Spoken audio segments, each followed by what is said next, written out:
Video like जरूर कर लीजिए और ऐसे वीडियो लगातार फ्री में पाने के लिए चैनल को तुरंत सब्सक्राइब कर लीजिए और बेल आइकन को जरूर टैप कर लीजिए ताकि आगे भी सारे वीडियो आपको मिलते रहे। यूट्यूब में फॉलो करते हैं तो प्लीज ये वाला फ्री टेलीग्राम चैनल जरूर ज्वाइन कर लीजिएगा। सारे नोटिफिकेशन सारे अपडेट यहीं पे आते हैं, ध्यान रखिए। नमस्कार, मैं Shivangi Singh study for civil services में आप सभी का बहुत बहुत स्वागत करती हूं। उम्मीद करती हूं आप लोगों की पढ़ाई बहुत बढ़िया चल रही होगी। टेस्ट सीरीज का जो हमारा क्रम चल रहा है उसमें हमारा टेस्ट नंबर 18 होगा और ये टेस्ट हम अटेम्प्ट करेंगे एनवायरनमेंट का। अब तक हमने एनवायरनमेंट का टेस्ट नहीं देखा है। एनवायरनमेंट के बहुत बढ़िया क्वेश्चंस प्रिपेयर किए गए आप लोगों के लिए। अच्छे से टेस्ट अटेम्प्ट कीजिए, आराम से ऑप्शंस को पढ़ के देख के अपनी गलतियां कहीं लिख लीजिए जिससे वो आपके पेपर में ना रिपीट हों और सारा अपना स्कोर मुझे कमेंट करके जरूर बताइए।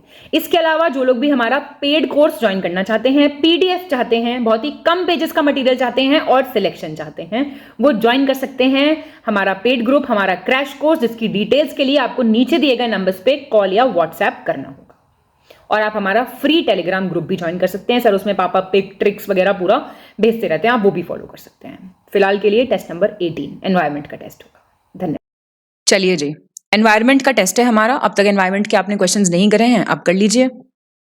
फर्स्ट, विचार कीजिए बस, ठीक है, आंसर नहीं करना है, विचार करना है। चलिए, वैश्विक स्तर पर पर्यावरण के प्रति राजनीतिक और सामाजिक जागरूकता लाने के लिए संयुक्त राष्ट्र द्वारा विश्व पर्यावरण दिवस मनाया जाता है। वर्ल्ड एनवायरनमेंट डे क्यों मनाया जाता है? To bring political and social awareness towards the environment at the global level and it is celebrated by the United Nations. विश्व पर्यावरण दिवस की शुरुआत हुई 1971 में। It started in 1971। World environment conference हुई थी आपकी यूनाइटेड नेशंस जनरल असेंबली की। संयुक्त राष्ट्र महासभा ने एक विश्व पर्यावरण सम्मेलन आयोजित किया था 5 से 16 जून तक। पहला मनाया गया था जून 5, 1972 को। और पर्यावरण संरक्षण अधिनियम 1986, एनवायरमेंट प्रोटेक्शन एक्ट 1986 एक अम्ब्रेला एक्ट है। इसके अनुसार पर्यावरण में किसी जीव के आसपास की भौतिक और जैविक स्थितियां और उनके साथ उनकी अंतःक्रिया शामिल है। एनवायरमेंट का मतलब क्या है? Physical and biological conditions surrounding an organism and it's interactions with them. आपको बताना है करेक्ट कौन सा है। आसान क्वेश्चन है, इतना कुछ मुश्किल नहीं था। फर्स्ट और फोर्थ सही हो जाएगा। आप भी जानते हैं 1972 में ये स्टार्ट हुआ था सबसे पहले, 1972 में, ठीक है। 5 से 16 जून को वहां पे कॉन्फ्रेंस हुई थी। पहला एनवायरनमेंट डे मनाया गया था जून 5 को, बिल्कुल ठीक है, 1973। इस बार के एनवायरनमेंट डे की थीम क्या थी आप मुझे कमेंट करके बताएंगे। दूसरा, निम्नलिखित कथनों पर विचार कीजिए। भारत सरकार ने पर्यावरण एवं वन मंत्रालय के सहयोग से अगस्त 1984 में पर्यावरण शिक्षा केंद्र की स्थापना की है, एनवायरमेंटल एजुकेशन सेंटर। पारिस्थितिकी शब्द का प्रयोग, इकोलॉजी, 1869 में यूज किया। जर्मन बायोलॉजिस्ट थे अर्नेस्ट हैकेल, बहुत इंपॉर्टेंट है ये। तत्वों और यौगिकों के रूप में carbon, hydrogen, oxygen, nitrogen, phosphorus हमारे मानव शरीर के द्रव्यमान का 97% हिस्सा बनाते हैं। Carbon, hydrogen, oxygen, nitrogen and phosphorus elements के फॉर्म में they constitute about 97% of mass of our human body. फिर से आपको करेक्ट बताना है, सही बताना है। तो ये सारे ठीक हैं, ध्यान देना है इसमें आपको। इस पे इकोलॉजी बहुत पूछता है। 1869 German biologist Ernst Haeckel. Third, सही विकल्प चुनें, choose the correct option. Nitric acid वायुमंडल में मौजूद नाइट्रोजन से प्राकृतिक प्रक्रिया के माध्यम से उत्पन्न होता है जो वर्षा जल के माध्यम से मृदा तक पहुंचता है। नाइट्रिक एसिड जो है वो नेचुरल प्रोसेस के थ्रू आता है और ये सॉइल तक कैसे जाता है? बारिश के पानी से। मृदा में पहुंचने के बाद नाइट्रिक एसिड चूना पत्थर और क्षार के साथ प्रतिक्रिया करके नाइट्रेट में परिवर्तित हो जाता है जो मिट्टी में जमा होकर नाइट्रेट बन जाता है और इसका उपयोग पौधे अपने पोषण के लिए करते हैं। जब सॉइल में पहुंच गया nitric acid, it reacts with limestonal alkalies जो सॉइल में ऑलरेडी प्रेजेंट हैं, it gets converted into nitrate and this nitrate is used for the nutrition of plants. पौधों द्वारा मिट्टी से अवशोषित नाइट्रोजन जटिल अकार्बनिक यौगिक में परिवर्तित हो जाता है। फिर नाइट्रोजन एब्जॉर्ब करते हैं प्लांट सॉइल से and then it is converted into complex inorganic compounds. सही बताना है आपको कौन सा है। तो पहला और दूसरा सही है। देखिए ये कॉम्प्लेक्स ऑर्गेनिक कंपाउंड्स में कन्वर्ट होगा ना, इनऑर्गेनिक में होगा तो यूज अप ही नहीं कर पाएंगे प्लांट्स और बाकी का कोई, तो ऑर्गेनिक में होगा, अकार्बनिक नहीं, कार्बनिक यौगिकों में परिवर्तित होगा। गलत चुनना आपको, इनकरेक्ट। फोटोसेल का उपयोग फायर अलार्म में किया जाता है। और केंद्र सरकार ने 2019 में राष्ट्रीय स्वच्छ वायु कार्यक्रम नेशनल क्लीन एयर प्रोग्राम की शुरुआत की थी। मोनोक्लाइमैक्स थ्योरी किसने दी थी? फ्रेडरिक एडवर्ड क्लेमेंट्स ने। बताओ कौन सा गलत है? कोई गलत नहीं है। तो यहाँ पे ये जितनी भी थ्योरीज हैं, जैसे ईयर आ गया, पूछ लेगा वहां पे। फोटोसेल्स अलार्म में तो खैर आप बता ही दोगे। फिफ्थ, सही विकल्प चुने, चूज द करेक्ट ऑप्शन। एकीकृत कीट प्रबंधन में कीटों के खिलाफ व्यवहारिक, भौतिक, यांत्रिक, रासायनिक और जैविक तरीकों से उपाय करना शामिल है। Integrated pest management involves taking measures such as practical, physical, mechanical, chemical and biological methods. Leopold matrix क्या है ये? एक गुणात्मक पर्यावरणीय प्रभाव मूल्यांकन पद्धति है। It's a qualitative environmental impact assessment method. हवा में तैरने वाले श्वसन योग्य सूक्ष्म कणों का आकार 5 माइक्रोन से भी कम होता है। द साइज द होगा ये of respirable microscopic particles floating in the air is less than 5 microns. सही बताना है आपको कौन सा है। They all are correct. ठीक है। सिक्स्थ, निम्नलिखित कथनों पे आपको विचार करना है। ग्रीन मफलर्स, हरित मफलर क्या है? एक प्रकार के काष्ठीय पेड़ होते हैं, वुडी ट्रीज होते हैं, जो शोर के प्रभाव को कम करते हैं और जो जहां पे ज्यादा शोर होता है, ट्रैफिक ज्यादा चलता है, वहां पे लगाए जाते हैं। आर्जीमॉन के बीज, एग्रीमॉन सीड्स जो हैं, वो सरसों के बीजों में मिलावट के रूप में अडल्ट्रेंट के हिसाब से डालते हैं। मस्टर्ड सीड्स देखा ना आपने, जिसको क्या कहते हैं, राई अलग होती है, सरसों अलग होती है। हाँ, सरसों वो छौंक में नहीं डालते हैं, कड़ी पत्ते के साथ सांभर में भी डलता है वो। गोवा में स्थित चिराव द्वीप, चिराव आइलैंड्स जो हैं, वो एक संरक्षित कच्छ वनस्पति है। It's a protected mangrove area. जून 2008 में तत्कालीन प्रधानमंत्री मनमोहन सिंह ने जलवायु परिवर्तन पर भारत की पहली राष्ट्रीय कार्य योजना, इंडिया का पहला नेशनल एक्शन प्लान स्टार्ट किया था। आपको सही बताना है। तो ये सारे सही हैं आपके, तो ये देख लेना। ग्रीन मफलर्स क्या होते हैं? जैसे आजकल आप जानते हैं ना, नीम हो गया, अशोक हो गया, इसका प्लांटेशन बहुत कर रहे हैं स्टेट गवर्नमेंट, योगी सरकार बहुत कर रही है ये सब, तो ये इन्हीं का मतलब ग्रीन मफलर्स है। सेवेंथ, आपको स्टेटमेंट्स देखने हैं। रेफ्रिजरेटर में रेफ्रिजरेंट के रूप में उपयोग की जाने वाली गैसें, जिन्हें आप मेफ्रॉन कहते हैं, ब्रांड नाम के तहत विपणन किया जाता है। They are commonly marketed under the brand name BRAND होगा, मेफ्रॉन। मक्का, पोगामिया और आपका सनफ्लावर, इनसे बायोडीजल आ सकता है। Biodiesel can be produced from it. करंज, महुआ और नीम, ये बायोफ्यूल की तरह यूज हो सकते हैं। करेक्ट बताना है। पहला और तीसरा गलत, सही है। ये क्यों गलत हो गया? देखो, जट्रोफा और पॉन्गिमिया और सनफ्लावर से तो आप बायोडीजल बना सकते हो। मेज जो है ना, पर्टिकुलरली मक्का, इससे आप इथेनॉल प्रोड्यूस करते हैं। Ethanol is produced from it. ठीक है। एट्थ, गलत चुनना आपको, इनकरेक्ट। प्रकृति संरक्षण के लिए अंतर्राष्ट्रीय संघ की परिभाषा के अनुसार किसी प्रजाति को तब विलुप्त माना जाएगा जब वो 40 वर्ष तक अपने प्राकृतिक आवास में नहीं दिखी है। एक्सटिंक्ट कब माना जाएगा? जब अपने नेचुरल हैबिटेट में, IUCN कहता है ऐसा, कि वो नहीं देखी गई है। हेडक्वार्टर कहाँ है IUCN का? ये सारी बातें तुरंत दिमाग में आनी चाहिए जब ऐसे कोई क्वेश्चन सॉल्व कर रहे हो तो। हीलियम एक अक्रिय और गैर ज्वलनशील गैस है जिसका उपयोग मौसम संबंधी अवलोकनों के लिए गुब्बारे भरने में किया जाता है। Helium it's an inert and non flammable gas which is used to fill balloons for meteorological observations. Knock knee syndrome किससे होता है? फ्लोराइड की वजह से। इनकरेक्ट पूछा इसने। अच्छा, ये करेक्ट पूछ रहा है ना?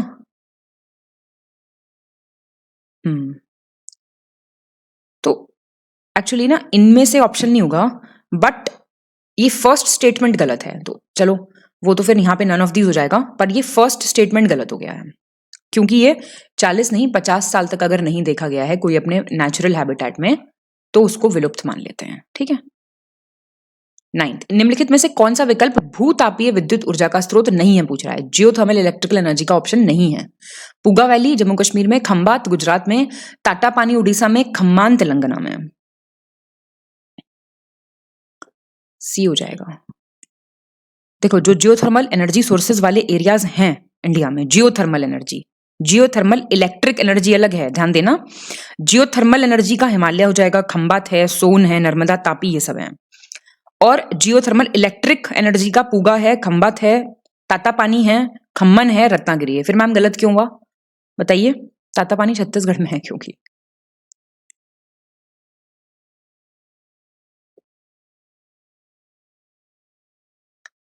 10th गलत विकल्प चुनना आपको इनकरेक्ट ऑप्शन।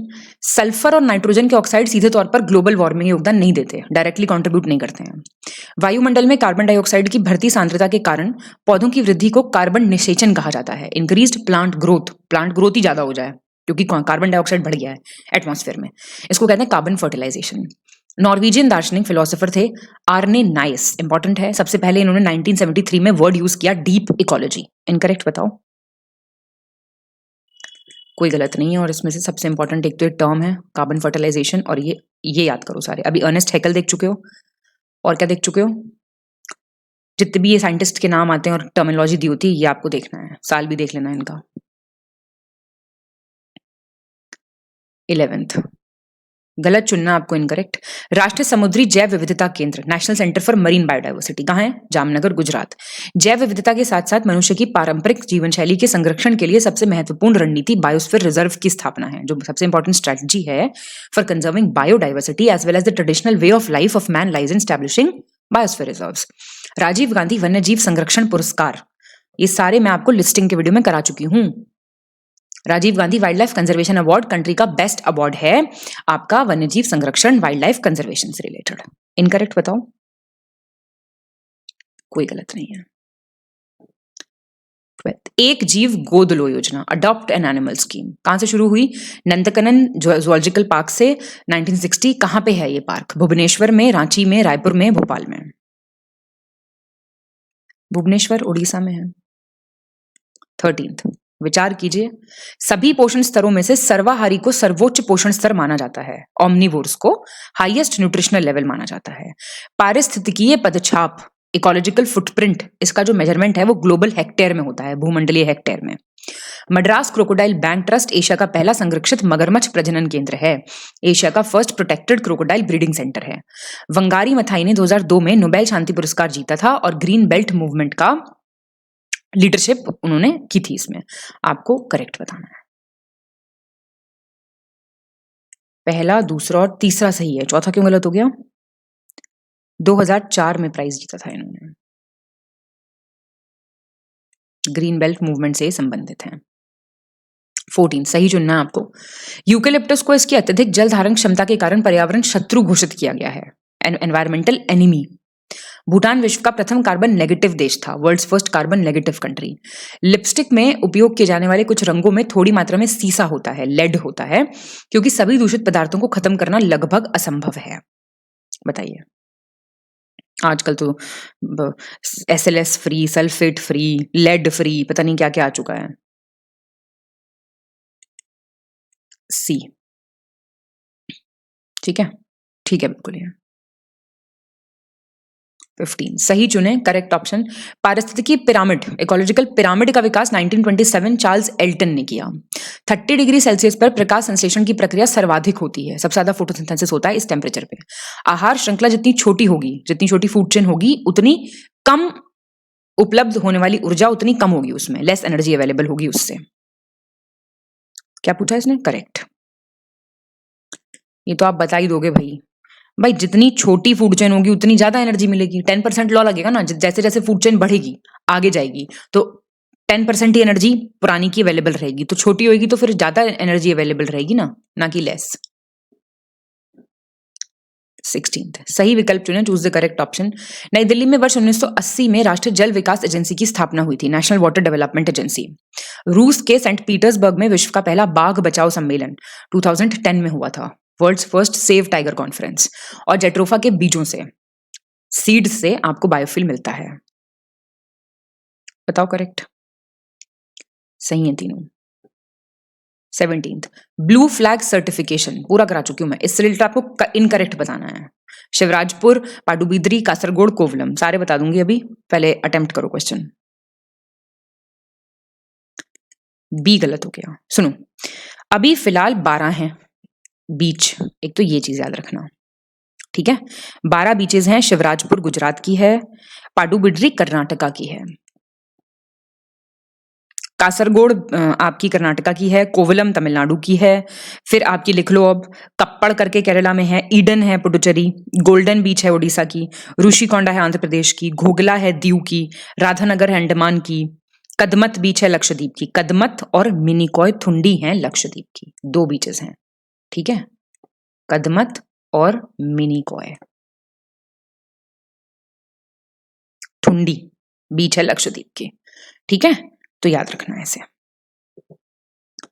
कौन देता है सर्टिफिकेशन, ब्लू फ्लैग सर्टिफिकेशन कौन देता है, जरा बताओ। 18 कौन सी कंट्री देती है, चलो ये बता दो। निम्नलिखित में से कौन सा विषय राज्य सूची का है, स्टेट लिस्ट का सब्जेक्ट कौन सा है, इरिगेशन, ड्रेनेज, एग्रीकल्चर, स्वच्छता, आर्कियोलॉजिकल साइट। फर्स्ट, सेकंड और थर्ड है।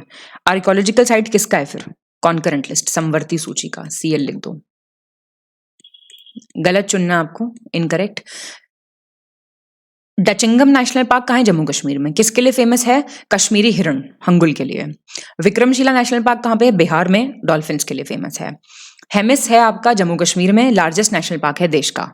साउथ बटन है अंडमान में, ये स्मॉलेस्ट है। सारे क्वेश्चंस करवाए हुए हैं। सी गलत हो गया। हेमिस नेशनल पार्क लेह लद्दाख का है, लेह में है, ये सबसे बड़ा है, ठीक है। 20 आपको मैच द फॉलोइंग करना है, कीजिए। एलिफेंट रिजर्व्स दिए हुए हैं और स्टेट बताना है।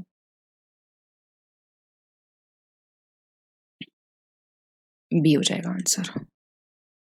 चलो, लेमरू एलिफेंट रिजर्व, लेमरू छत्तीसगढ़ में है, ठीक है। ये झारखंड में है सिंहभूम, ठीक है। ये वेस्ट बंगाल में है मयूर झरना, बंगाल एल है, कोई नहीं, मयूर झरना, सॉरी, ये इसको मिटा दो।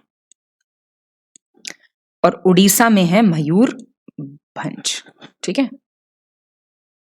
21 गलत चुनना आपको, इनकरेक्ट। आर्खेय रूप से व्यक्त किए गए पोषक स्तरों के चरणों को पारिस्थितिकी पिरामिड कहते हैं। Steps of nutrient levels expressed graphically are called ecological pyramids. वर्षा की मात्रा वायुमंडल में जलवाष्प की मात्रा पर निर्भर करती है। Amount of rainfall depends on the amount of water vapour in the atmosphere.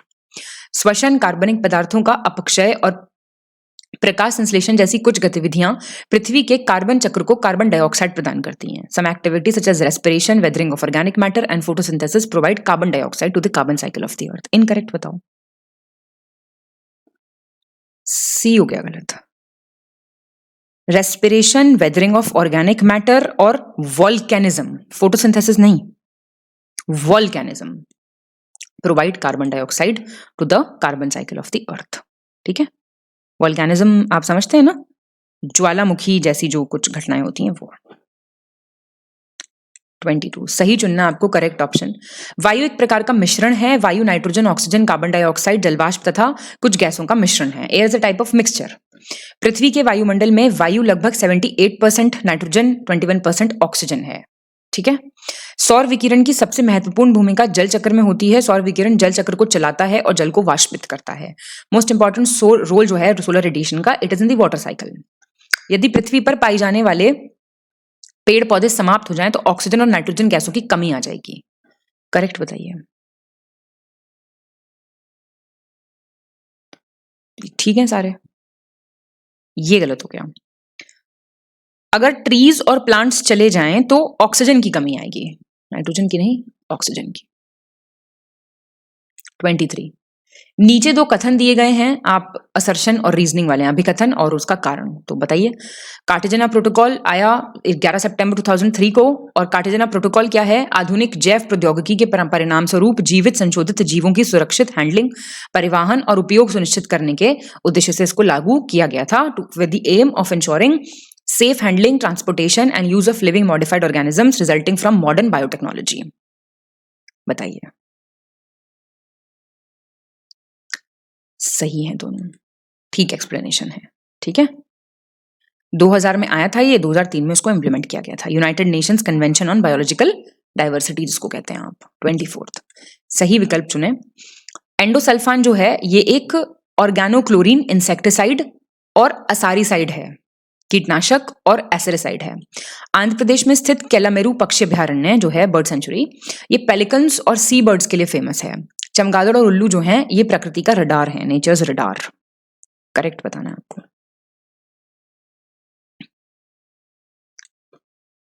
सिर्फ बैट्स को कहते हैं नेचर्स रडार, उल्लुओं को नहीं, ठीक है। 25 ऊर्जा उत्पादन में ईंधन के अपूर्ण दहन से निम्नलिखित में से कौन सी ग्रीन हाउस गैस उत्पन्न होती है? इनकम्प्लीट कंबशन ऑफ फ्यूल से कौन सी गैस निकलती है? Carbon dioxide, carbon monoxide, sulphur dioxide, nitrogen oxide. Carbon monoxide निकलती है। 26 ओजोन गैस के कारण फेफड़ों में क्षति होती है। It causes damage to the lungs. Methane gas के कारण पृथ्वी के तापमान में वृद्धि होती है, increase in earth temperature. Chlorofluorocarbon के कारण ओजोन क्षरण होता है, ओजोन डिप्लीशन और तापमान बढ़ता है। फ्लाई ऐश के कारण अस्थमा और प्रतिरक्षा संबंधी प्रतिक्रियाएं होती हैं, asthma and immune related reactions. तो ये आपके 1 2 3 4 ठीक है सारे। ये काफी पूछता है किस गैस की वजह से क्या हो रहा है, ये एक बार देख लेना। 27 निम्नलिखित में से कौन सा विषय समवर्ती सूची का है? कॉन्करेंट लिस्ट में कौन सा है? मेजर पोर्ट्स हैं, जहाजरानी शिपिंग है, खनिज हैं, मिनरल रिसोर्सेज, या इनमें से कोई नहीं? तो इनमें से कोई नहीं है। ये आपके जो दिए हुए हैं ये यूनियन लिस्ट के सब्जेक्ट्स हैं, तो ये आपको जान के हैरानी होगी। शिपिंग, मेजर पोर्ट्स में ये सब यूनियन लिस्ट के हैं, तो इनको देख लेना, ठीक है। 28 वर्तमान में भारत में कुल 75 रामसार साइट हैं। रामसार संधि 1975 में लागू हुई थी, रामसार ट्रीटी, और भारत में आर्द्र भूमियों का कुल क्षेत्रफल भारत के कुल भौगोलिक क्षेत्रफल का 2.7% है। और 1984 में इंडिया ने साइन किया था इस ट्रीटी पे। India, INDIA। चलिए करेक्ट बताइए। ये 75 की 75 पता होनी चाहिए आपको, 75 ही है ये, ठीक है। और ये 4.7% है ये, इसलिए गलत हो गया है तो। और इंडिया ने कब साइन किया? 1982 में। तो ये भी डेट भी ध्यान रखनी है कि इंडिया ने कब साइन किया था।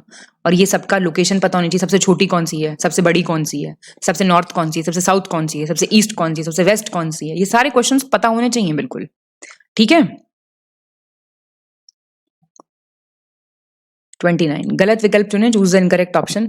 वे प्राकृतिक अवशोषक जो कार्बन डाइऑक्साइड गैस को अवशोषित करते हैं उन्हें कार्बन सिंक कहते हैं। Natural absorbers which absorb carbon dioxide gas they are called carbon sink.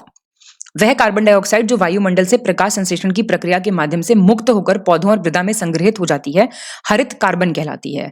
The carbon dioxide which is released from the atmosphere through the process of photosynthesis and then it gets stored in plants and soil is called green carbon. Correct बताना है आपको, मतलब incorrect इनमें से कौन सा है, ठीक है।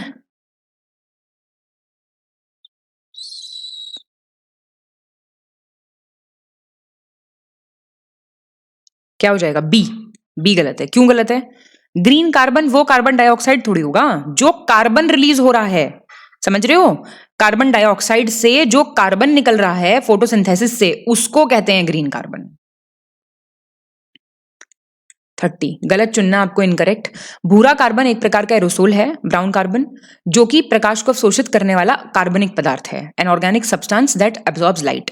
ऊंचाई के साथ साथ तापमान में वृद्धि ऋणात्मक ताप पतन दर कहलाती है, इसे ही तापमान का प्रतिलोमन कहते हैं। The increase in temperature with altitude, इसको कहते हैं negative heat lapse rate. This is also known as inversion of temperature. Incorrect बताना है आपको, कोई गलत नहीं है, आपको ये ध्यान रखना है, ठीक है। 31 देख लो। 5 जून 1992 को ब्राजील के रियो डी जेनेरियो में पृथ्वी शिखर सम्मेलन में देशों द्वारा जैविक विविधता पर सम्मेलन पर बातचीत और हस्ताक्षर किए गए थे, कन्वेंशन ऑन बायोलॉजिकल डाइवर्सिटी। 29 दिसंबर 1994 से ये फोर्स में आ गया, लागू हो गया। और इंडिया इसका पार्टी कब बना? 1994 में ही, फरवरी में। और अभी 196 पार्टी हैं इसमें, 196 पार्टीज हैं। बताओ कौन सा सही है? ये आपका सी सही हो गया, फर्स्ट, थर्ड और फोर्थ। सेकंड क्यों गलत है? देखो, फोर्स में आया था ये 1993 में, ठीक है। 1993 में फोर्स में आया था ये, 18 फरवरी 1994, और फिर 196 पार्टीज हैं, ठीक दे रखा है। चलिए जी 32 देख लीजिए। निम्नलिखित कथनों पर विचार करें। Consider the following statements. प्रशांत महासागर का सोलोमन द्वीप जल स्तर में वृद्धि के कारण डूबने के कगार पे है। It is on the verge of drowning. ऐसा बहुत से आइलैंड्स के साथ हो रहा है, पानी का स्तर बढ़ रहा है क्योंकि ग्लेशियर्स पिघल रहे हैं ग्लोबल वार्मिंग की वजह से। सुपरसोनिक जेट मुख्य रूप से नाइट्रिक ऑक्साइड छोड़ते हैं जो ओजोन परत को क्षति पहुंचाता है। नाइट्रिक ऑक्साइड रिलीज करते हैं जो डैमेज कर देता है ओजोन लेयर को। एजेंडा 21 सतत विकास से संबंधित है, सस्टेनेबल डेवलपमेंट से। सही बताना आपको कौन सा है। सी हो गया, सही है सारे। 33 सोलोमन आइलैंड्स अपने मैप पे मार्क करो, ठीक है ना, एटलस खोल के देखो कहां पे लोकेटेड है। प्रकाश रासायनिक धुआंसा प्रदूषकों का मिश्रण है जो तब बनता है जब नाइट्रोजन ऑक्साइड और वाष्पशील कार्बनिक यौगिक निम्नलिखित में से किसके साथ प्रतिक्रिया करते हैं जिससे शहरों पर भूरे रंग की धुंध सी छा जाती है। फोटोकेमिकल स्मॉग की बात हो रही है। It's a mixture of pollutants formed when nitrogen oxides and volatile organic compounds react with इनमें से कौन सा कंपाउंड जिसकी वजह से एक ब्राउन हेज बन जाता है। Carbon dioxide, carbon monoxide, sunlight. बताओ सनलाइट के साथ रिएक्शन होता है।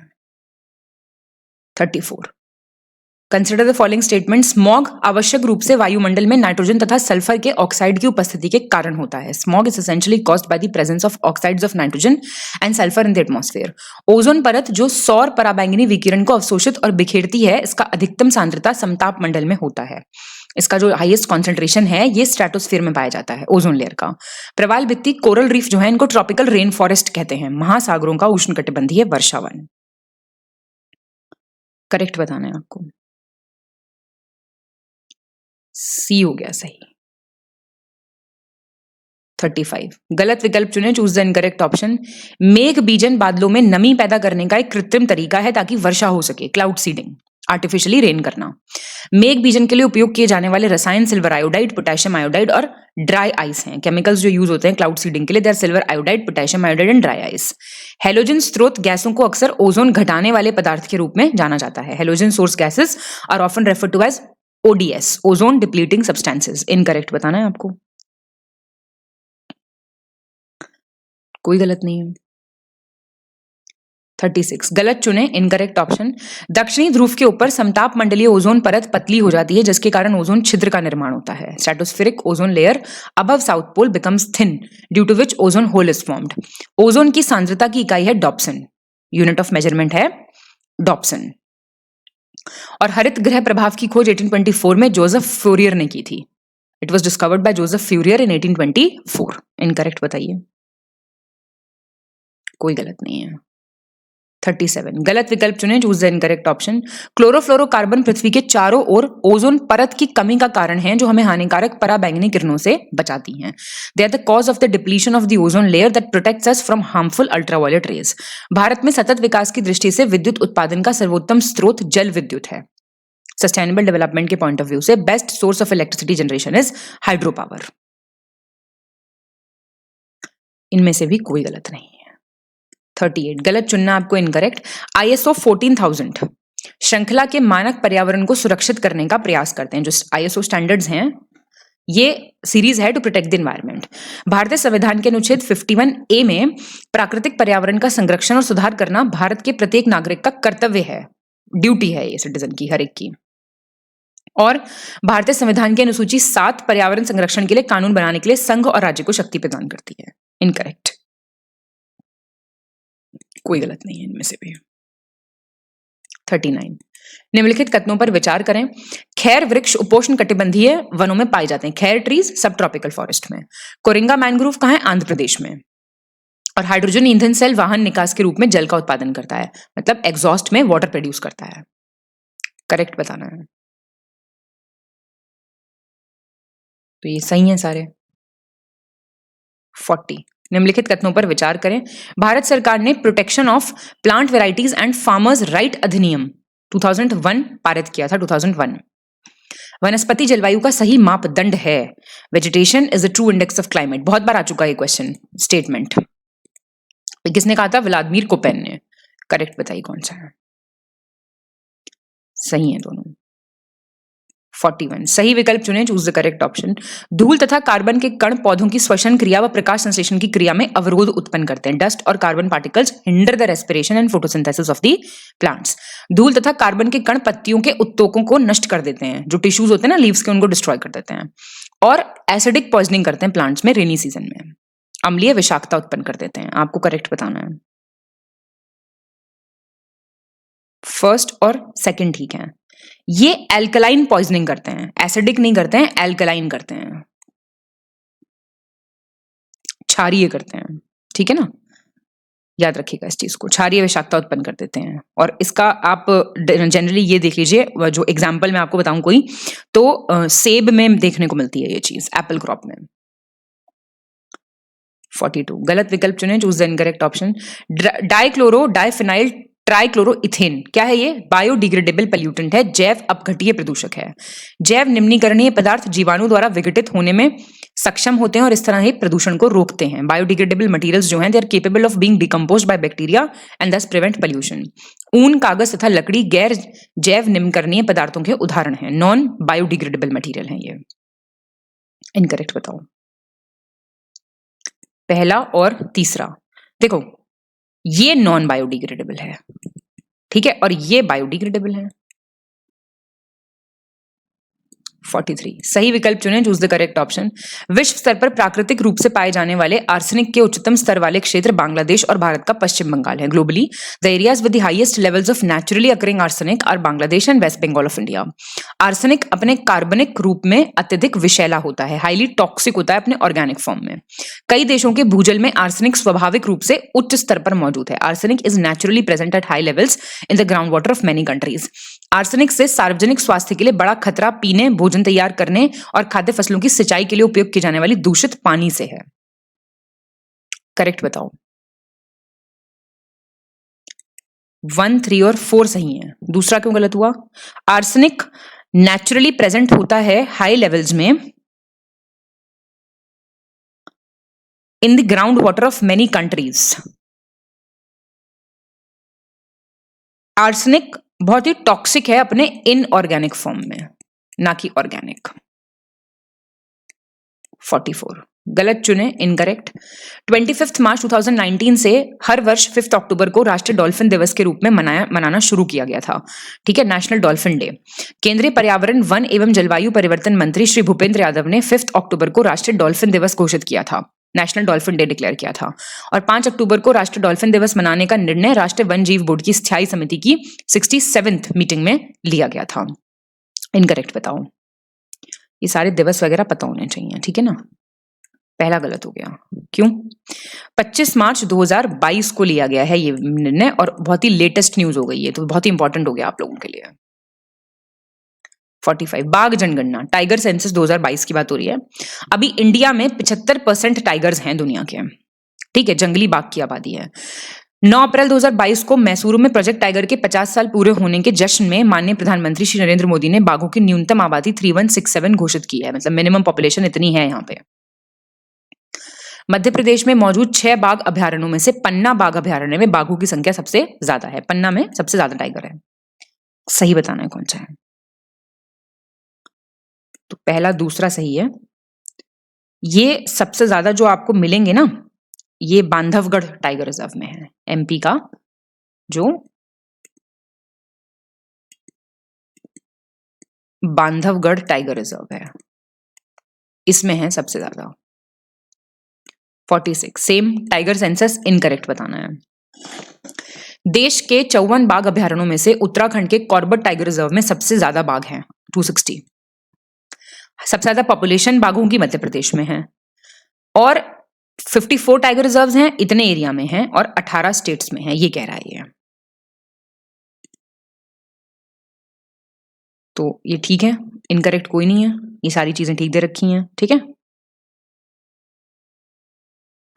47 सही चुने, correct option.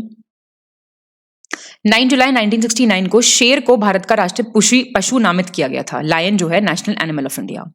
Royal Bengal tiger को 18 नवंबर 1972 को भारत का राष्ट्रीय पशु नामित किया गया था। इस दिन इसको किया गया था।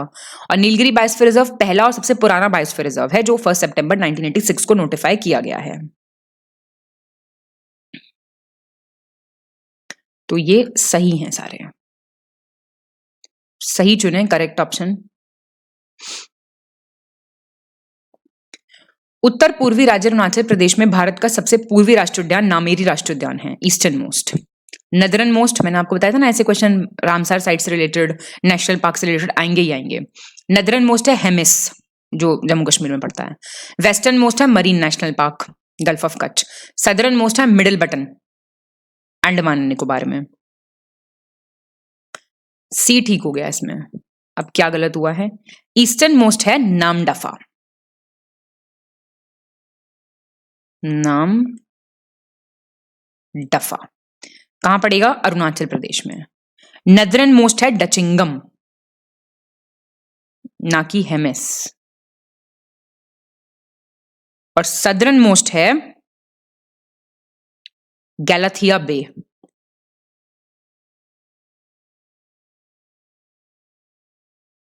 ठीक है, अंडमान एंड निकोबार आइलैंड्स में। 49 मैच द फॉलोइंग कीजिए आप, देश और उनके घास के मैदान।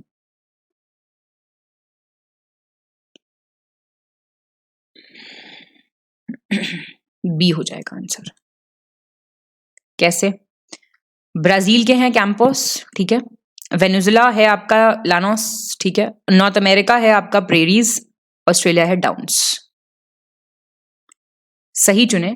उष्णकटिबंधीय क्षेत्रों में पाए जाने वाले वन और घास वाले पौधों को आप क्या कहते हैं? हाइग्रोफाइट्स। ट्रॉपिकल रीजन्स वाले जो पानी की सतह पे उगते हैं, अपर सरफेस पे, ट्रोपोफाइट्स कहलाते हैं। ज्यादा ह्यूमिडिटी, उच्च आर्द्रता वाले क्षेत्रों वाले हाइड्रोफाइट्स हैं। और उष्णकटिबंधीय मरुस्थलीय क्षेत्रों में पाए जाने वाले ज़ेरोफाइट्स हैं। डी ठीक हो गया। गलत क्या हुआ है? देखिए, जो फॉरेस्ट और ग्रासी इसमें मिलते हैं उनको आप ट्रोपोफाइट्स कहते हैं, और पानी की सतह के ऊपर जो उगते हैं उन्हें आप हाइड्रोफाइट्स कहते हैं। ध्यान दीजिएगा, ये वाला ये है। उच्च आर्द्रता वालों को हाइग्रोफाइट्स कहते हैं, और ये ठीक दिया हुआ है। ठीक है, तो हाइग्रोफाइट्स, ट्रोपोफाइट्स, हाइड्रोफाइट्स और ज़ेरोफाइट्स याद रखना। 51 राष्ट्रीय बंजर भूमि विकास board, national wasteland development board के बारे में आपको सही बात बतानी है। इसकी स्थापना 1989 में पर्यावरण और वन मंत्रालय द्वारा की गई थी। 1989 में 1992 में इसे ग्रामीण विकास मंत्रालय को हस्तांतरित कर दिया गया था। It was transfer to the ministry of rural development. इसकी स्थापना बंजर भूमि पर पेड़ों और अन्य हरित आवरण को बढ़ाने के लिए की गई थी, to increase trees and other green cover on barren lands. और इसकी स्थापना उपजाऊ भूमि को बंजर भूमि बनने से रोकने के लिए की गई थी। बताओ, करेक्ट। सी ठीक है। Second, third, fourth. ईयर हो गया गलत, 1985।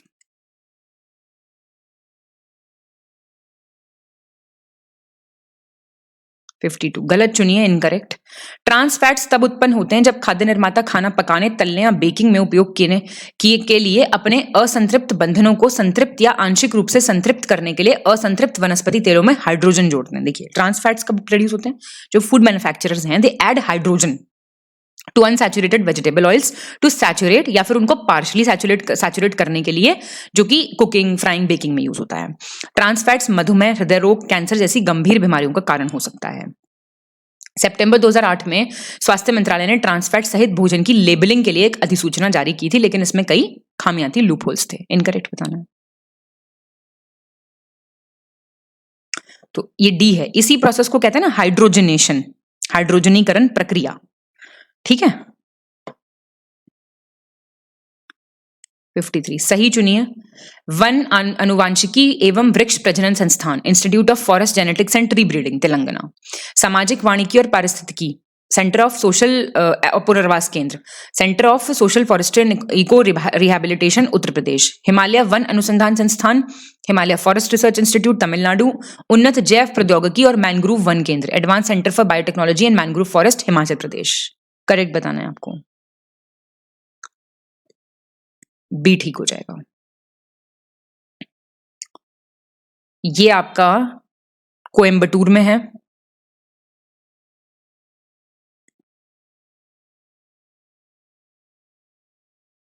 तमिलनाडु। ये प्रयागराज में उत्तर प्रदेश में है, ठीक दे रखा है। ये आपका शिमला में है, और ये आपका हैदराबाद में है। ठीक है। 54 गलत विकल्प चुने, choose the incorrect option. Namami Gange कार्यक्रम एक एकीकृत संरक्षण मिशन है। Namami Gange programme, it's an integrated conservation mission. Namami Gange कार्यक्रम को जून 2014 में केंद्र सरकार द्वारा प्रमुख कार्यक्रम के रूप में मंजूरी दी गई थी। Flagship programme by the union government. राष्ट्रीय नदी गंगा के प्रदूषण को प्रभावी ढंग से कम करने, संरक्षण और पुनर्जीवन के दोहरे उद्देश्य को पूरा करने के लिए 20,000 करोड़ रुपए के बजट परिव्यय के साथ नमामि गंगे कार्यक्रम को मंजूरी दी गई थी। इनकरेक्ट बताइए। सबसे इंपॉर्टेंट ना इसमें से आप लोगों को डेट याद रखनी है, वो क्रोनोलॉजी लगा के बोलेगा कभी अरेंज करने के लिए, तो नमामि गंगे याद रखना। 55 पूर्व प्रधानमंत्री अटल बिहारी वाजपेयी की 95th जयंती पर जल जीवन मिशन के तहत 7 राज्यों के 8350 गांव में अटल भूजल योजना कब स्टार्ट की गई, ये पूछ रहा है डेट। ये आपको डेट एज इट इज याद होनी चाहिए, ईयर तो पक्का याद रखना, ठीक है। 56 गलत विकल्प चुने, चूज द इनकरेक्ट ऑप्शन। जलवायु परिवर्तन से निपटने और सतत विकास स्थापित करने के लिए 30 जून 2008 को जलवायु परिवर्तन पर राष्ट्रीय कार्य योजना शुरू की गई थी, national action plan on climate change. जल जीवन मिशन के तहत 2024 तक ग्रामीण भारत के सभी घरों में व्यक्तिगत घरेलू नल कनेक्शन के माध्यम से सुरक्षित और पर्याप्त पेयजल उपलब्ध कराने की परिकल्पना की गई थी। It was envision to provide safe and adequate drinking water through individual household tap connections by 2024 to all households in rural India under Jal Jeevan mission. Incorrect बताना है, कोई नहीं गलत।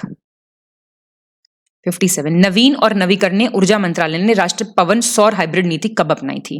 When was the ministry of new and renewable energy had adopted the national wind solar hybrid policy? 14 मई 2018। ये भी याद रखना please, क्योंकि ऐसे वाले क्वेश्चंस क्रोनोलॉजी में बहुत हेल्प करेंगे आपकी। भारत का कितना प्रतिशत भौगोलिक क्षेत्र वनों एवं वृक्षों से आच्छादित है? How much % of India's geographical area is covered with forest and trees? One report का क्वेश्चन आ गया। ये है, अच्छे लगते हैं आपको ये क्वेश्चन या बेकार लगते हैं? 24.62%, जो कि 75% नॉर्थ ईस्ट में है सारा। 59 गलत चुनिए, इनकरेक्ट ऑप्शन। मैनग्रोव साइट और स्टेट दिया हुआ है, बताइए। बी गलत हो जाएगा। आंध्र प्रदेश में आपकी ईस्ट गोदावरी है, कृष्णा है, कोरिंगा है। तमिलनाडु में आपका मुठुपेट है, ठीक है, और रामनड है, पुलिकट है, ये काजुवेली आपका तमिलनाडु में है। केरला ठीक है, गुजरात ठीक है। 60 गलत विकल्प चुने, incorrect option. Green climate fund को संयुक्त राष्ट्र framework convention on climate change के वित्तीय तंत्र की एक संचालन इकाई के रूप में नामित किया गया था। ग्रीन क्लाइमेट फंड ये एक ऑपरेटिंग एंटिटी है of the financial mechanism of the United Nations framework convention on climate change. Green climate fund की स्थापना का निर्णय लिया गया दिसंबर 2010 में। वहां पे COP16 चल रहा था, कॉन्फ्रेंस ऑफ पार्टीज कैनकन में, और अडॉप्ट किया इसको एक साल COP17 में 2011 में। इनकरेक्ट बताओ, कोई गलत नहीं है। 61 सही विकल्प चुने, choose the correct option. Bio augmentation की बात हो रही है, अभी तीनों इंपॉर्टेंट है आपके लिए, बायो स्पार्जिंग भी, बायो वेंटिंग भी।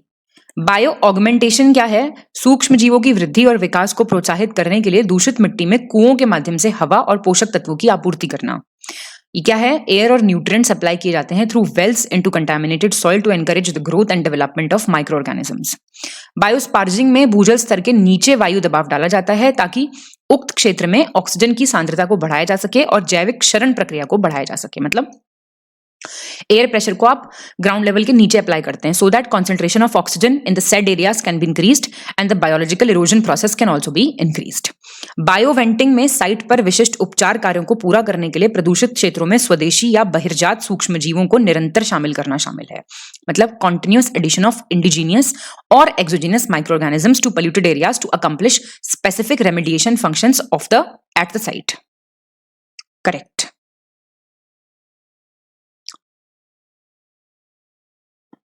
सेकंड ठीक है केवल। देखो, बायो ऑगमेंटेशन में ऑगमेंटेशन बढ़ावा देना किसी चीज से, ये किया जाता है माइक्रो ऑर्गेनिज्म से, और बायो वेंटिंग में एयर और न्यूट्रिएंट्स सप्लाई किए जाते हैं। ऊपर नीचे हो गया ये, ठीक है। स्पार्जिंग ठीक है बिल्कुल। प्राथमिक उत्पादक या स्वपेशी, प्राइमरी प्रोड्यूसर या ऑटोट्रॉफ के बारे में इनकरेक्ट बताना है आपको। वे प्रकाश संश्लेषण की प्रक्रिया के माध्यम से सूर्य के प्रकाश में कार्बन डाइऑक्साइड और पानी जैसे सरल अकार्बनिक पदार्थों से कार्बोहाइड्रेट का संश्लेषण करते हैं।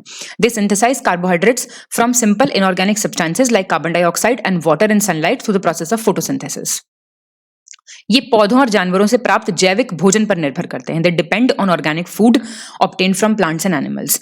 इन्हें सूक्ष्म उपभोक्ताओं और वृहत उपभोक्ताओं में विभाजित किया जाता है, माइक्रो कंज्यूमर्स और मैक्रो कंज्यूमर्स। बताइए।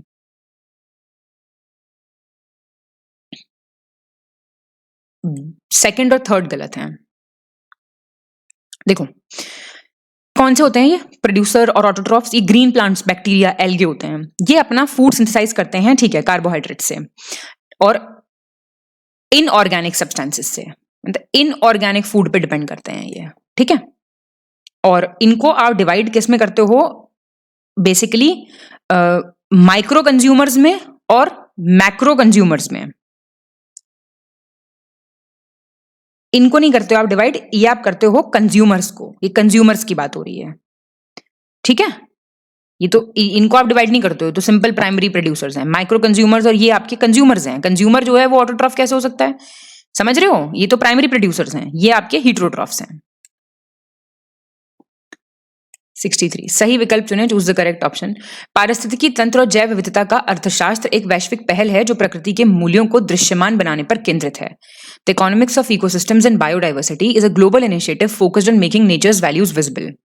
इसका मुख्य उद्देश्य सभी स्तरों पर निर्णय लेने में जैव विविधता और पारिस्थितिकी तंत्र सेवाओं के मूल्यों को मुख्य धारा में लाना है। It's principal objective is to mainstream the values of biodiversity and ecosystem services into decision making at all levels. पारिस्थितिकी तंत्र और जैव विविधता का अर्थशास्त्र संयुक्त राष्ट्र पर्यावरण कार्यक्रम के तहत काम करने वाली एक संस्था है। Economics of ecosystems and biodiversity जो है ये यूएनईपी के अंडर काम करता है। पारिस्थितिकी तंत्र और जैव विविधता का अर्थशास्त्र का कार्यालय स्विट्जरलैंड में है, बर्न। बताओ करेक्ट। 1, 2 और 3 सही हैं, जेनीवा में है, स्विट्जरलैंड।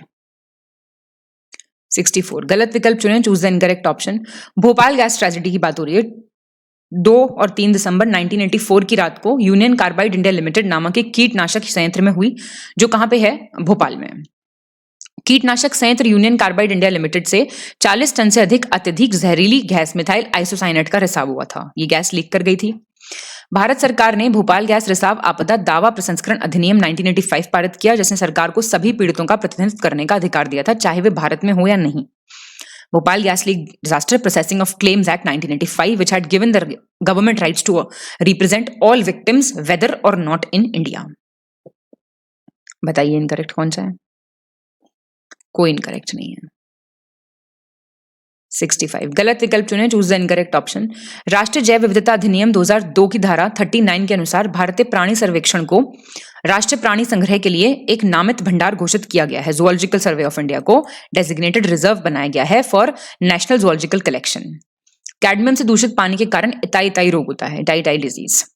सीसा के यौगिकों के कारण एनीमिया, सरदर्द, मांसपेशियों की ताकत में कमी, मसूड़ों के आसपास नीलापन, ठीक है, ब्लूइश डिस्कलरेशन हो जाता है गम्स के आसपास। इनकरेक्ट बताइए, कोई गलत नहीं है इनमें से भी। 66 गलत विकल्प चुने, choose the incorrect option. Biochemical oxygen demand पानी में मौजूद कार्बनिक कचरे को विघटित करने के लिए बैक्टीरिया द्वारा आवश्यक घुलित ऑक्सीजन की मात्रा होती है। क्या है, amount of dissolved oxygen required by bacteria to decompose organic waste जो कि पानी में प्रेजेंट है। बायोकेमिकल ऑक्सीजन डिमांड को प्रति लीटर पानी में मिलीग्राम ऑक्सीजन में व्यक्त किया जाता है, मिलीग्राम्स ऑफ ऑक्सीजन पर लीटर ऑफ वाटर।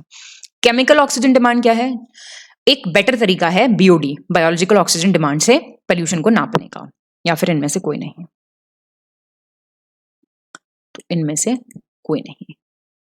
ये आपका फॉरेस्ट रिपोर्ट के संदर्भ में आपको इनकरेक्ट बताना है। टोटल वन आवरण फॉरेस्ट कवर और ट्री कवर कितना है, 809537 स्क्वायर किलोमीटर। कुल वन आवरण कितना है, टोटल फॉरेस्ट कवर इतना, ट्री कवर इतना, मैंग्रोव कवर इतना। अब ये क्वेश्चन देखो याद करने पड़ते हैं, गंदे क्वेश्चन हैं ये, तो ये आपको करने ही पड़ेंगे।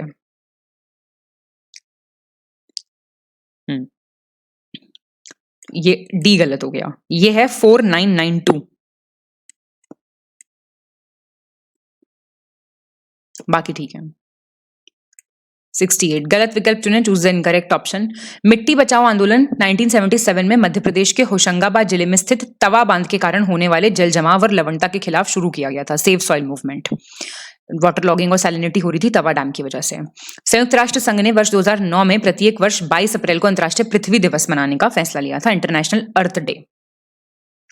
वह प्राकृतिक आपदा जिसमें गहरी झील के पानी से कार्बन डाइऑक्साइड निकलता है उसे लिम्निक कहते हैं। The natural disaster in which carbon dioxide comes out of the water of a deep lake is called limnic। Incorrect।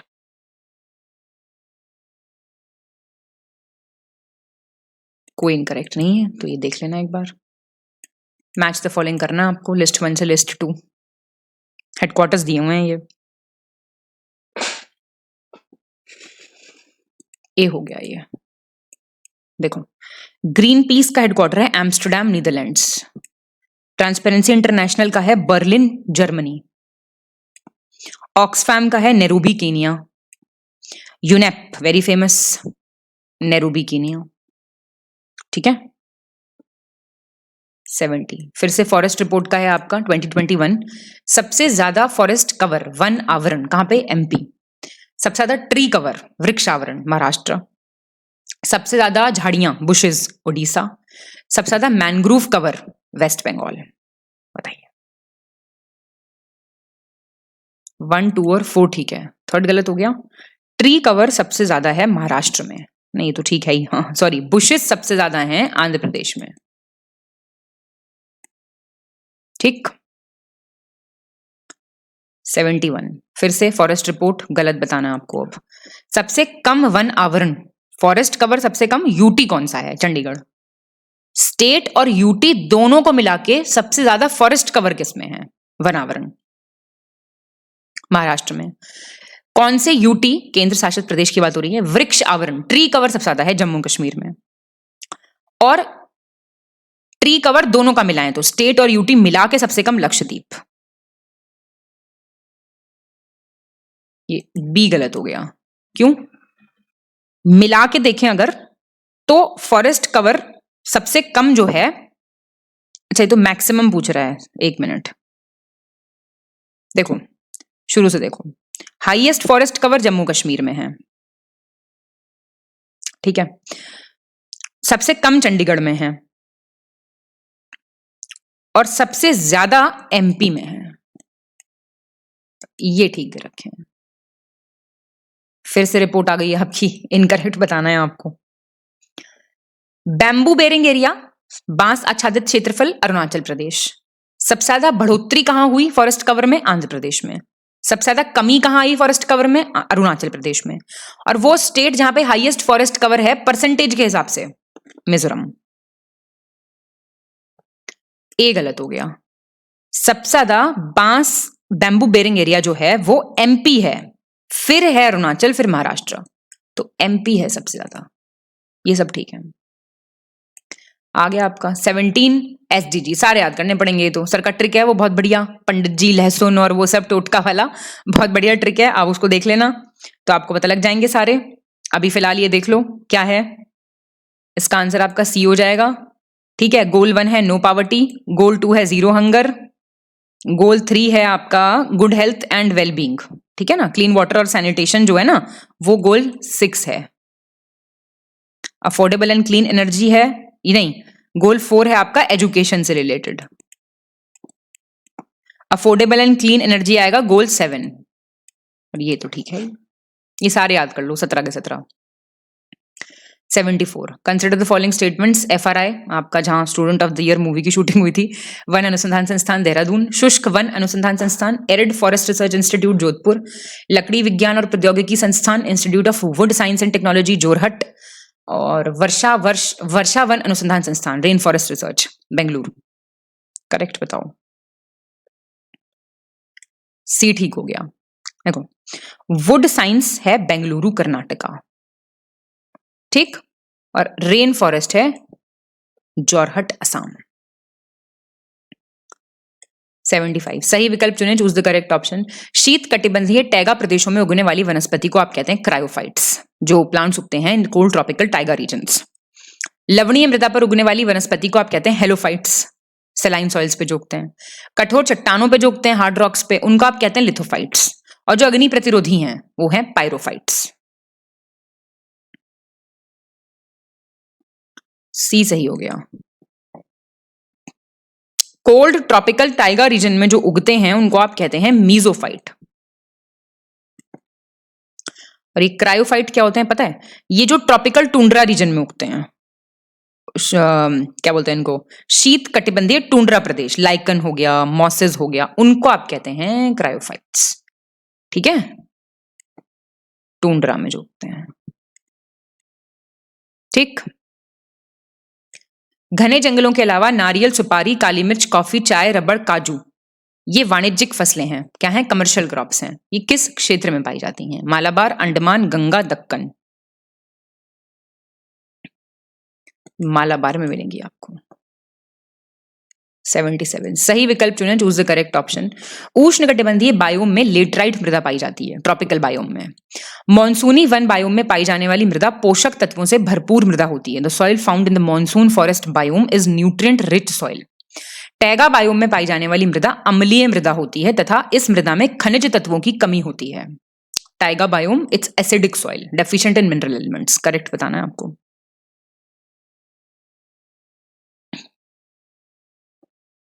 सी हो जाएगा करेक्ट।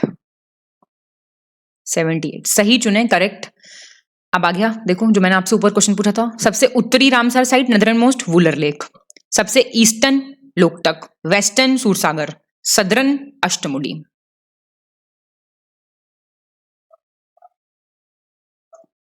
बी हो जाएगा।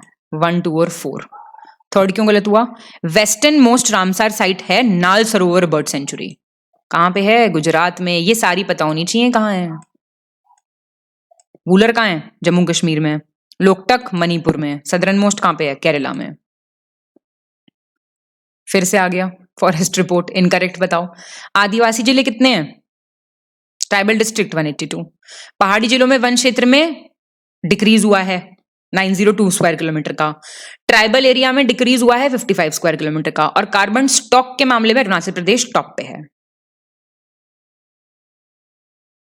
ये गलत हो गया। कितने हैं? ट्राइबल डिस्ट्रिक्ट पूछ रहा है ना। 218। सबसे ज्यादा कहां पे है? एमपी में, ठीक है ना। 18th फिर से आ गया। 17वीं उत्तर प्रदेश आई है अभी, Uttar Pradesh forest report, incorrect. कुल और प्रतिशत दोनों की दृष्टि से सबसे ज्यादा वनावरण फॉरेस्ट कवर कह रहा है कहां है? सोनभद्र में। और सेम में सबसे कम कहां है? भदोही में। और श्रब सबसे ज्यादा कहां है? झाड़ियां आगरा में। तो ये इनमें से कोई गलत नहीं है, ठीक है, बिल्कुल ठीक है। ये सोनभद्र याद रखना। दो देखो, जो क्वेश्चन दो अलग अलग प्रिपेयर करने थे वो एक ही हो गया और ये भी एक ही हो गया।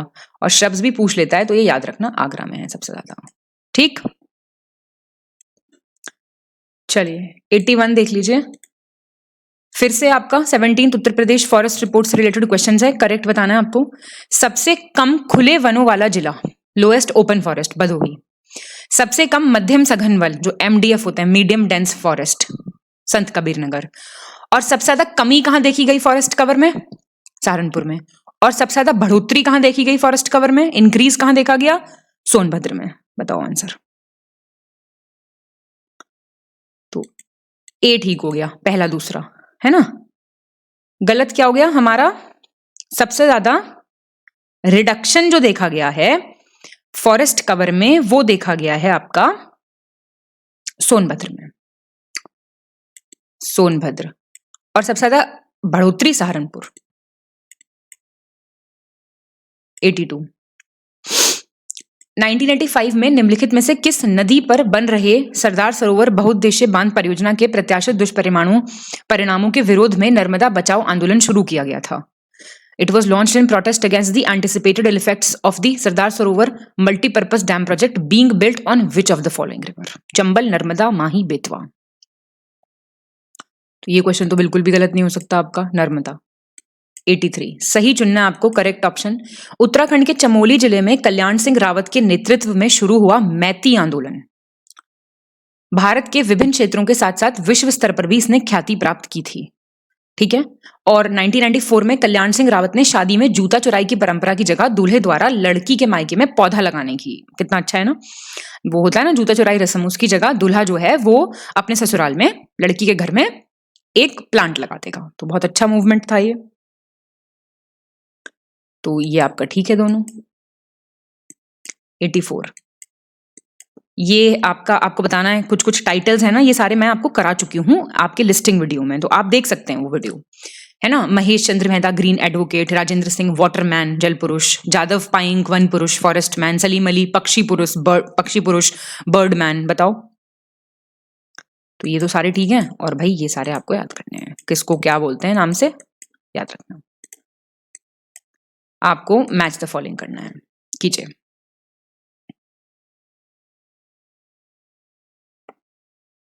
ए हो जाएगा। वर्ल्ड वाइल्ड लाइफ डे 3 मार्च, आपको थीम देखनी है लेटेस्ट। बायोडाइवर्सिटी डे 22 मई है, बताओ थीम। एनवायरनमेंट डे की तो मैं पूछ ही चुकी हूं आपसे, मैनग्रोव डे की भी बताओ। और एक होता है ozone day, world ozone day 16 सितंबर, इसकी भी बताओ थीम। 86 मैच द फॉलोइंग है ये भी। ये सारे मिशंस दिए हुए हैं, कौन सी मिनिस्ट्री के अंतर्गत आते हैं ये बताना है आपको। देखो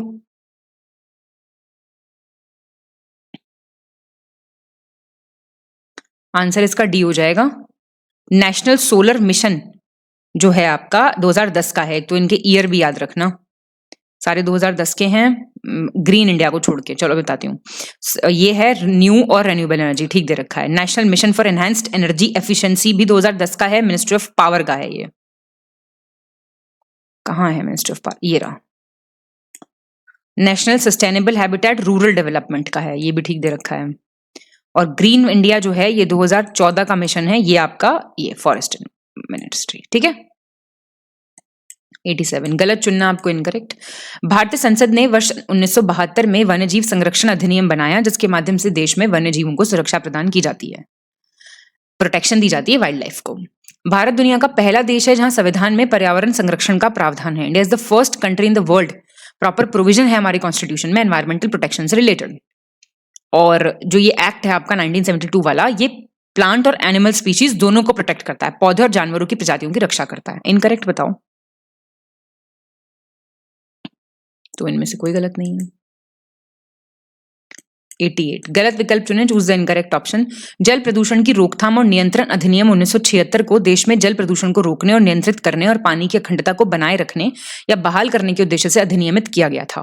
water prevention and control pollution act 1976, preventing and controlling water pollution and maintaining restoring the integrity of water in the country.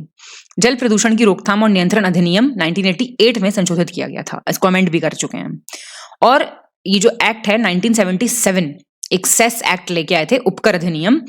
इसमें कुछ प्रकार की औद्योगिक गतिविधियों को चलाने वाले व्यक्तियों द्वारा उपयोग किए जाने वाले पानी पर उपकर लगाने और संग्रह करने के लिए अधिनियमित इसको किया गया था। It was enacted to provide for the levy and collection of cess on water used by persons carrying on certain types of industrial activities. तो ये ए गलत हो गया, 1974 का है ये एक्ट, नॉट 76। 89 सही चुनना है आपको, करेक्ट। पशुओं के प्रति क्रूरता की रोकथाम, केस संपत्ति, जानवरों की देखभाल और रखरखाव नियम 2017, इसको पशु क्रूरता निवारण अधिनियम 1960 के तहत तैयार किया गया है। Prevention of cruelty to animals, care and maintenance of case property animals rules 2017 has been framed under the prevention of cruelty to animals act 1960। वायु प्रदूषण की रोकथाम और नियंत्रण अधिनियम 1981 भारत में वायु प्रदूषण के हानिकारक प्रभावों को रोकने और नियंत्रित करने के उद्देश्य से भारत की संसद द्वारा पारित एक अधिनियम है। Air prevention and control of pollution act 1981, it was an act passed by the Parliament of India with the aim of preventing and controlling the harmful effects of air pollution in India। Correct बताना है। तो ये दोनों सही हैं।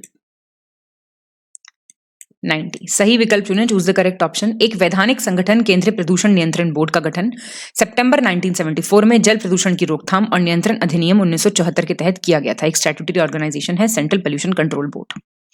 केंद्रीय प्रदूषण नियंत्रण बोर्ड को वायु प्रदूषण की रोकथाम और नियंत्रण अधिनियम 1981 के तहत शक्तियां और कार्य सौंपे गए।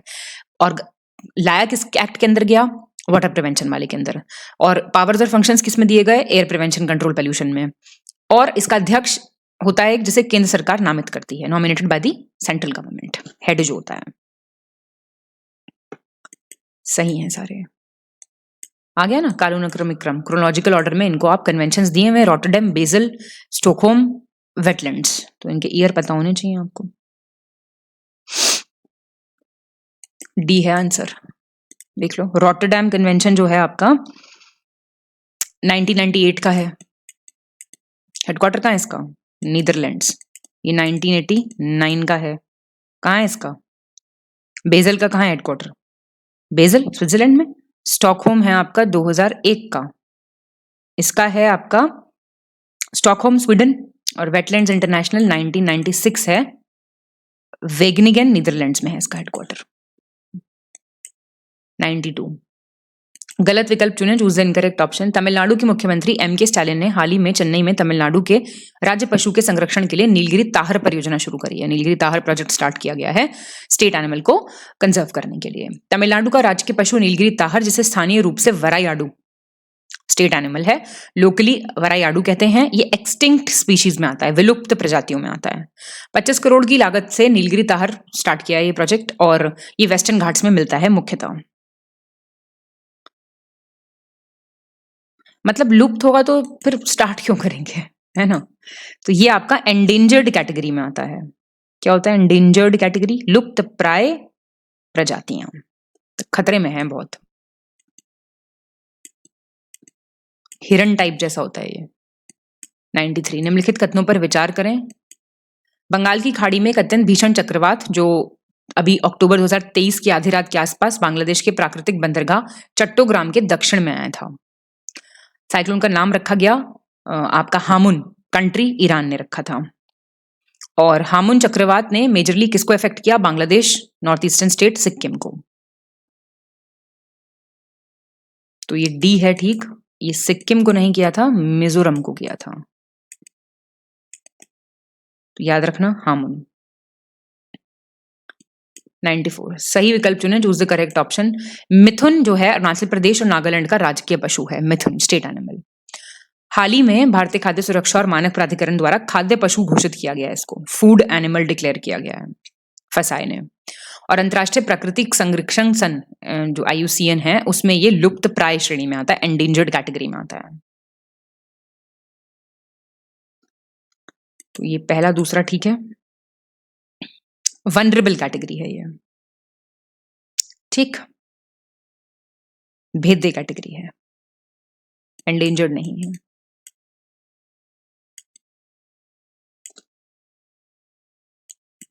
गलत चुनिए, इनकरेक्ट। उत्तर प्रदेश राज्य के मुख्यमंत्री योगी आदित्यनाथ ने हाल ही में गंगा डॉल्फिन को राज्य जलीय पशु घोषित किया है, स्टेट एक्वेटिक एनिमल। और 5 अक्टूबर को हर साल नेशनल डॉल्फिन डे मनाया जाता है, और 18 मई 2010 को गैंजेटिक डॉल्फिन को नेशनल एक्वेटिक एनिमल डिक्लेयर किया गया था। तो कोई गलत नहीं है। 96 सही विकल्प चुने, choose the correct option. Rajasthan की राज्य सरकार ने उदयपुर को भारत का पहला वेटलैंड शहर बनाने की दिशा में काम कर रही है, for making Udaipur as the first wetland city of India. Veerangana Durgavati tiger reserve को हाल ही में मध्य प्रदेश का 7वां टाइगर रिजर्व और भारत का 54वां, 7th of MP and 54th of India. ठीक है दोनों। 97 गलत चुनिए, इनकरेक्ट। केंद्रीय पर्यावरण, वन एवं जलवायु परिवर्तन तथा श्रम एवं रोजगार मंत्री श्री भूपेंद्र यादव ने मध्य प्रदेश के भोपाल में स्वच्छ वायु सर्वेक्षण 2023 पुरस्कारों की घोषणा की थी। और मध्य प्रदेश राज्य के इंदौर शहर को स्वच्छ वायु सर्वेक्षण में फर्स्ट रैंक मिलता ही रहता है, बहुत ही साफ जगह है भाई। उत्तर प्रदेश राज्य के वाराणसी शहर को स्वच्छ वायु सर्वेक्षण में सेकंड, और थर्ड मिला था ठाणे, महाराष्ट्र। सी गलत हो गया आपका, आगरा को मिला है सेकंड प्लेस। 99 गलत विकल्प चुने, choose the correct incorrect option. Coimbatore को सबसे खराब प्रदर्शन करने वाला घोषित किया गया है, वर्स्ट परफॉर्मर। और मध्य प्रदेश में इंदौर शहर को स्वच्छ वायु सर्वेक्षण में श्रेणी 1 में, कैटेगरी 1 में फर्स्ट प्लेस मिला। आगरा को आपका मिला सेकंड प्लेस कैटेगरी 1 में। अमरावती को मिला फर्स्ट प्लेस कैटेगरी 2 में। इनकरेक्ट बताना है आपको। ये ऊपर वाले पुरस्कार है ना, उन्हीं की बातें हो रही हैं जो अभी 97 क्वेश्चन में हमने देखा था। मदुरई को मिला है वर्स्ट परफॉर्मर। कैटेगरी 1 थी 10 लाख से ज्यादा वाली, और कैटेगरी 2 है 3 से 10 लाख पॉपुलेशन वाली। गलत विकल्प चुने, अब तो खुश हो जाओ, जल्दी खत्म होने वाला है टेस्ट। कच्छाथीवु द्वीप भारत और श्रीलंका के बीच स्थित पाक जलड मरुमध्य के 285 एकड़ का एक निर्जन स्थान है। जो कच्छाथीवु आइलैंड है, ये 285 एकड़ है, अनइनहैबिटेड प्लेस है, पार्क स्ट्रेट। और ये जो है ये 40 नॉटिकल माइल्स है रामेश्वरम से, 14 समुद्री मील दूर है। और भारत की प्रधानमंत्री इंदिरा गांधी और श्रीलंका के सिरिमा रतवाटे डायस भंडारनायके इन्होंने 1704 में एक समझौते पर हस्ताक्षर किया था जिसके तहत कच्छतीबू द्वीप को श्रीलंका के एक क्षेत्र के हिस्से के रूप में मान्यता दी गई थी, मतलब it's a part of territory of Sri Lanka. और अभी फिलहाल ये लैंड राइट्स के बीच में कुछ प्रॉब्लम रहा, भारत श्रीलंका के बीच में भूमि और अधिकार को लेकर खबरों में ये रहा था।